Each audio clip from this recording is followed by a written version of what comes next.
চলে আসলাম মা ও মেয়ে বাবুল্যান্ডে। তো দেখতে পাচ্ছেন আইসে আমরা দেখতেছি এখানে বাচ্চাদের কিন্তু মানে হয়ে গেছে। তো যাই হোক ইনামনি আপনার নেমে পড়েছে বলের মধ্যে খেলার জন্য। তো ওই পাশটাতে দেখতে পাচ্ছেন অনেক লোক, এখানে কিন্তু ডান্স হয় বা আর্টের একটা পার্ট আছে, তারপরে এখানে বিভিন্ন ধরনের কুইজ টাইপের আছে। তো তো আমার মামুনিকে বললাম থাক, ওখানে যাওয়ার দরকার নাই। তো ও এখান থেকে খেলতেছে আর দেখতেছে যে কে কিভাবে খেলতেছে। তো যাই হোক ও ট্রাই করছে, এই খেলাটা আসলে পারছে না যেভাবে খেলতে হয়। আমি বারবার ওকে আসলে বলতেছিলাম সাইড থেকে, কিন্তু বুঝতেছিল না কিভাবে খেলতে হয়।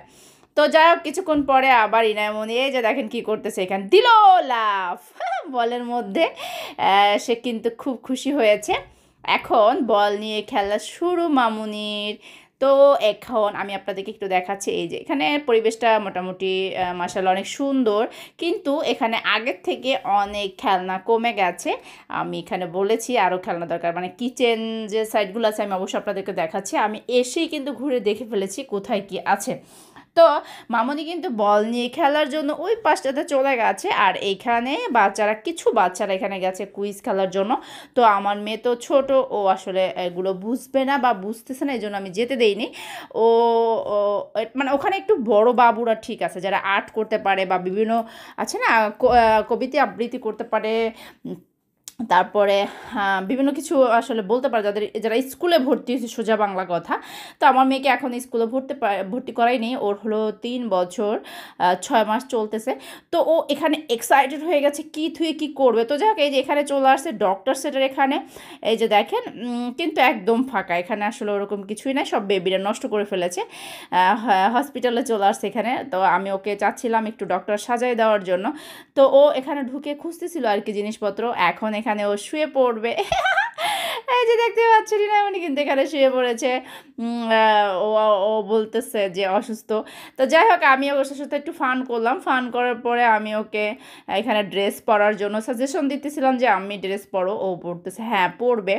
তো আমি আপনার হোয়াইট কালারটা বেছে নিয়েছি, আমার কাছে ডক্টর অফ হোয়াইট কালার এগুলো আসলে খুব ভালো লাগে আমার কাছে।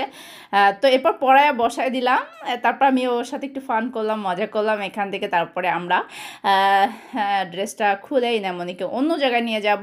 চলে আসলাম কিচেনের এখানে এসে দেখি একই অবস্থা, এখানেও দেখেন একদম সব কিছু ফাঁকা। খুঁজতেছিল মামুনি এখানে কী আছে, কারণ এর আগের বার যখন আসছিল কয়েকবার অনেক ছিল এখানে, কিচেনের রান্নার জন্য অনেক কিছু ছিল। তো যাই হোক ও অ্যাপ্রন পরতে চাচ্ছিল, আমি ওকে নিষেধ করলাম যে পরার দরকার নাই। তা এরপর চলে আসছে সুপার শপটাও কিন্তু একেবারেই ফাঁকা, এখানেও কিছু নেই।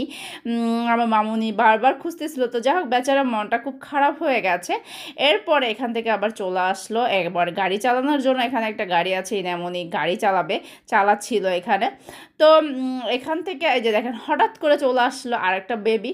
তো আমার মামুনিকে এখান থেকে আমি নিয়ে আসলাম, কারণ ওরা দুজনেই চালানোর জন্য, দেখতেই পাচ্ছেন বাচ্চা মানুষ তো দুজনেই সে চালাতে চাচ্ছিল। হ্যাঁ, তো আমি মামুনি মানে আনকমফোর্ট, কেন ওই বাবু আসলো, আমি তোর চোখের ভাষা বুঝি, আমি তো মা, তাই না? তারপরে আমি ওখান থেকে আমি আসলে ডাইকা নিয়ে আসলাম। এরপরে আমি আপনাদেরকে একটু ঘুরে দেখাচ্ছি, দেখেন ভালোই, আমরা যে আজকের দিনটা এসেছি এখানে মোটামুটি ভালোই আসলে সরকারি ছুটি ছিল, যে কারণে ভালো লোকজন আসছে।